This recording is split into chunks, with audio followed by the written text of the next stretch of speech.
साथियों नमस्कार। आज हम आपको कंट्रा वाउचर में कुछ एंट्रीज करके दिखाएंगे और उनके एग्जाम्पल भी समझाएंगे। पिछले वीडियो में हमने payment voucher, contra voucher, receive voucher, journal voucher इनके विषय में पूरी तरह से आपको एक्सप्लेन करके बताया। साथ साथ ये भी बताया कि लेजर के लिए कौन सा ग्रुप आप क्रिएट करें, तो सारी जानकारी दी। आज हम आते हैं वाउचर में और एक एक वाउचर के एग्जाम्पल से आपको समझाएंगे ताकि आपको चीजें समझ में आए। सबसे पहले हम लेते हैं कंट्रा वाउचर। कंट्रा वाउचर को सिलेक्ट करने के लिए पहले आप एक बात समझें। वाउचर का मतलब होता है पर्ची। मतलब जब आप पैसा जमा करते हैं या आप पैसा निकालते हैं या कोई भी लेन देन करते हैं तो आपको एक वाउचर फिल करना होता है, तो उसी के आधार पर आपका सारा कार्यक्रम होता है। तो यहाँ पे हम क्या करने वाले हैं, यहाँ पे हम एक वाउचर क्रिएट करेंगे और उस वाउचर में एंट्री करना सीखेंगे। तो यहाँ पे हमने ये वाउचर पे आ गए हम। सबसे पहले हमें गेटवे ऑफ टैली विंडो में आके यहाँ वाउचर को सिलेक्ट करना है। अब वाउचर के अंदर आज हम जानेंगे कंट्रा वाउचर के विषय में। मैं एक एक वाउचर को क्लियर करूंगा।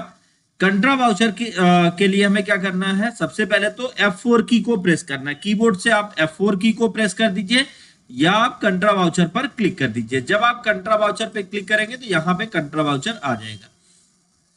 दूसरा काम हमें यहाँ पे क्या करना है, अब सबसे पहले हम आपको बताएंगे कंट्रा वाउचर में अलग अलग नियम, क्या क्या नियम लगते हैं। तो यहाँ पे हम जैसे कुछ विभिन्न प्रकार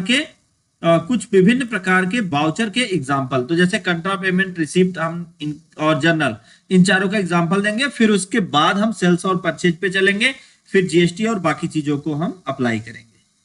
अब यहाँ पे देखते हैं, सबसे पहले लिखा है यहाँ वाउचर के कुछ उदाहरण दिए गए हैं। तो कंट्रा वाउचर के सबसे पहले हम कंट्रा वाउचर का उदाहरण देखेंगे। सिंगल मोड एंट्री में हालांकि वैसे तो आप डेबिट और क्रेडिट को स्पेसिफाई नहीं करते, मतलब अगर आप सिंगल मोड एंट्री में काम कर रहे हैं तो आपको डेबिट और क्रेडिट नहीं करना है। क्यों? क्योंकि वाउचर टाइप के हिसाब से अपने आप डेबिट और क्रेडिट लेजर अकाउंट की पोजीशन को और राशि के चिन्ह को आराम से समझ लेता है। इसका मतलब समझिए, क्या कहता है कि आपको यहां डेबिट और क्रेडिट स्पेसिफाई मतलब आपको बताने की जरूरत नहीं है। अगर आप हिडर अकाउंट पर हैं तो क्रेडिट होगा और लाइन अकाउंट पर है तो डेबिट होगा। हिडर अकाउंट पर है डेबिट होगा, लाइन अकाउंट में है क्रेडिट होगा। इस नियम को ये ऑटोमेटिक कर लेगा, यहां पे आपको कुछ करने की जरूरत नहीं है। अब कंट्रा वाउचर, अब कंट्रा वाउचर का पहला एग्जांपल समझें। पहला लेजर अकाउंट हिडर अकाउंट होता है, मतलब यहां पे जो हम लेजर अकाउंट चुनेंगे वो हिडर अकाउंट होगा। हिडर अकाउंट होता है इसलिए यहां डेबिट अकाउंट होता है। तो मतलब हिडर अकाउंट क्या होगा, डेबिट अकाउंट होगा, क्रेडिट नहीं होगा। बाकी के सभी अकाउंट लाइन एरिया में इंटर किए जाते हैं और वो क्रेडिट अकाउंट होते हैं। मतलब जो ये लेजर यहां पे चुने जाएंगे वो सभी क्रेडिट होंगे। दूसरा नियम क्या कहता है, पहला लेजर अकाउंट बिना राशि के हिडर अकाउंट को शो करता है। मतलब ये जो हिडर अकाउंट होगा यहां पे कोई अमाउंट आपको डालने की जरूरत नहीं है। बाकी के सभी अकाउंट बाकी के लेजर के साथ लाइन अकाउंट होते हैं। मतलब बाकी जो लेजर होंगे वो लाइन अकाउंट होंगे और वाउचर की नरेशन को अंत में आप इंटर करेंगे। मतलब यहां पे जो एंट्री करेंगे यहां पे आपको बैलेंस देना होगा और यहां पे आपको नरेशन मतलब टिप्पणी टाइप करनी होगी। फिर उसके बाद क्या कहता है, थोड़ा सा यहां पे हम देखेंगे पहला एग्जांपल। कंट्रा वाउचर के एग्जांपल क्या है, उदाहरण पहला, बैंक से नगद निकासी। अगर आप बैंक से कैश पैसा विथड्रॉ कर रहे हैं तो आपको क्या करना होगा, सबसे पहले कैश पैसा विथड्रॉ करने के लिए तो आपको हिडर अकाउंट कैश करना होगा। और अभी देखिए कैश अकाउंट में 16,000 क्रेडिट में है। अब हम फिर नीचे आएंगे, HDFC लेते हैं। यहां से हमने क्या किया, अभी HDFC के पास देख लीजिए कितना क्रेडिट है। हमने क्या किया, यहां से 6,000 रुपए डेबिट कर दिया। मतलब HDFC से चला गया, ट्रांसफर हुआ किसको, कैश को। मतलब कैश के हाथों, मतलब कैश किसी व्यक्ति ने, मान लीजिए एक एग्जांपल हम दे रहे हैं यहाँ पे कि कैश राम हो गया, एक शख्स हो गया जिसका नाम राम है, उसने अपना बैंक खाता खुलवाया है और वो पैसा कैश विड्रॉ करने जा रहा है। तो ऐसी परिस्थिति में राम का जो अकाउंट होगा वो हीडर अकाउंट होगा और वो डेबिट होगा। अगर एग्जांपल लीजिए 16,000 इस अकाउंट में थे और वो पैसा निकाला है उसने 6,000 रुपए, तो यहां से एक आपका 6,000 माइनस हो गया तो 10,000 बचा। और कहां से निकाला गया? HDFC बैंक से। कितना निकाला गया था? 6,000। तो HDFC बैंक का 6,000 क्रेडिट हो जाएगा और इसका 6,000 डेबिट हो जाएगा। अब यहां पर आप क्या लिखें? अब मान लीजिए आप लिख सकते हैं कि जैसे HDFC बैंक आप मैसेज की तरह लिखना चाहते हो तो लिख सकते हो से चेक नंबर, जो भी चेक नंबर था, सॉरी चेक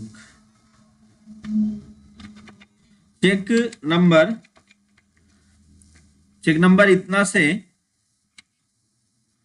या द्वारा जो भी है, फिर कितना विड्रॉ किया गया,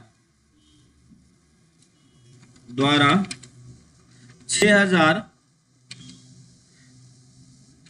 कैश दिया गया।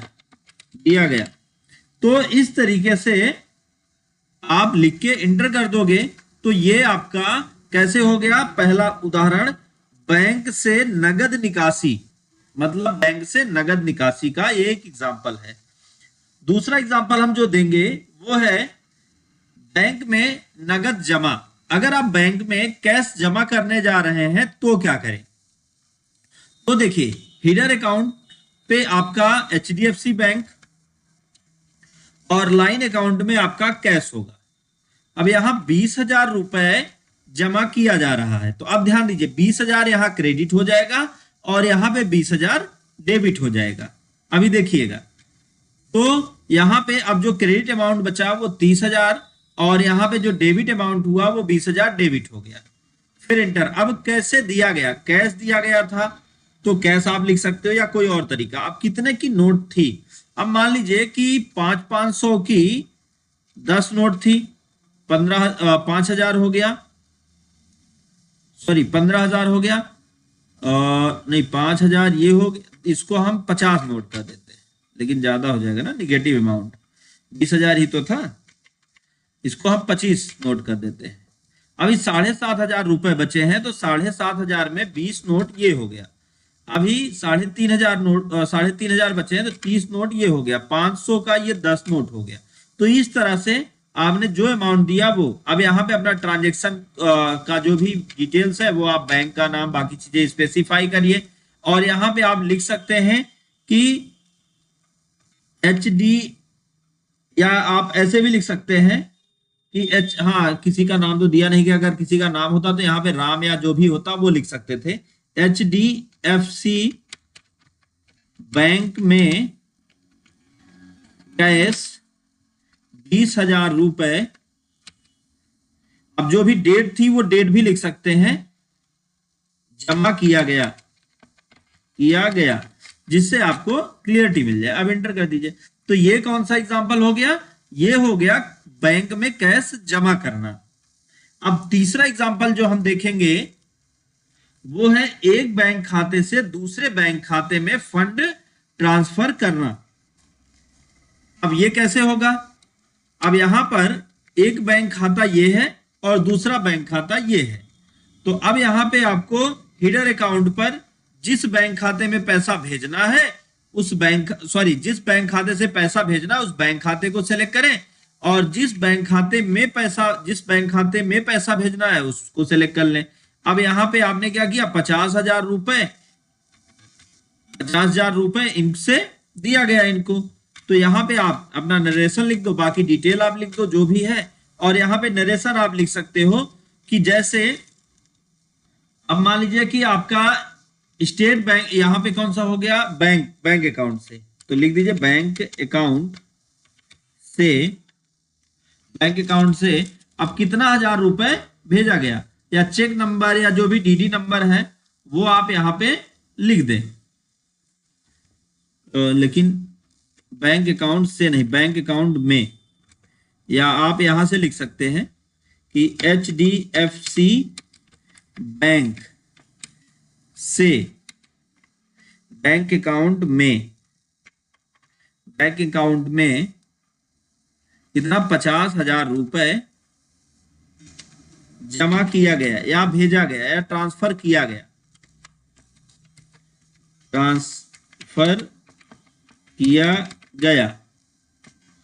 लिख के आप इंटर कर दो।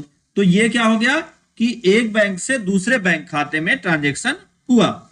लेकिन अब यहां पे हम करने वाले हैं कि दो बैंक खातों में नगद जमा कैसे किया जाएगा। दो बैंक खातों में, अगर आप दो बैंक खातों में नगद जमा करने वाले हैं तो सबसे पहले तो आपको यहां पे कैश करना है।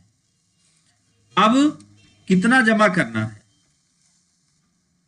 दो बैंक खातों में आपको नगद जमा करना है तो सबसे पहले तो वहां पे आपने कैश कर दिया और फिर उसके बाद यहां पे आपने लिख दिया कि इससे 2,000 रुपए दिया गया, इंटर, और फिर इस बैंक में 4,000 रुपए दिया गया, इंटर, फिर इंटर।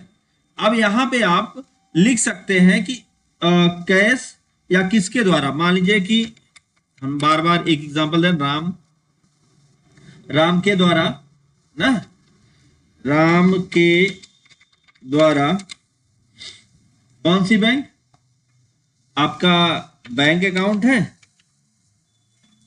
बैंक अकाउंट और HDFC बैंक में बैंक अकाउंट इधर गया, बैंक अकाउंट में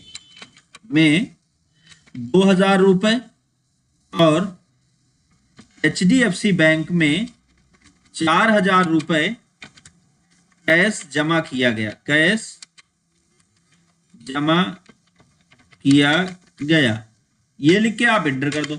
अब ये आपका एक एग्जांपल हो गया कि दो विभिन्न बैंक खातों में एक ही व्यक्ति से ट्रांजैक्शन किया गया। तो उम्मीद है आपको ये समझ में आया होगा। आज का वीडियो बस यहीं तक। नेक्स्ट वीडियो में हम आपको पेमेंट वाउचर के ऐसे एग्जांपल लेके आने वाले हैं। तो अगर वीडियो अच्छा लगा हो तो वीडियो को लाइक करें, ज्यादा से ज्यादा लोगों तक शेयर करें ताकि उनको भी नॉलेज मिल पाए। दोस्तों thank you so much video को अंत तक देखने के लिए।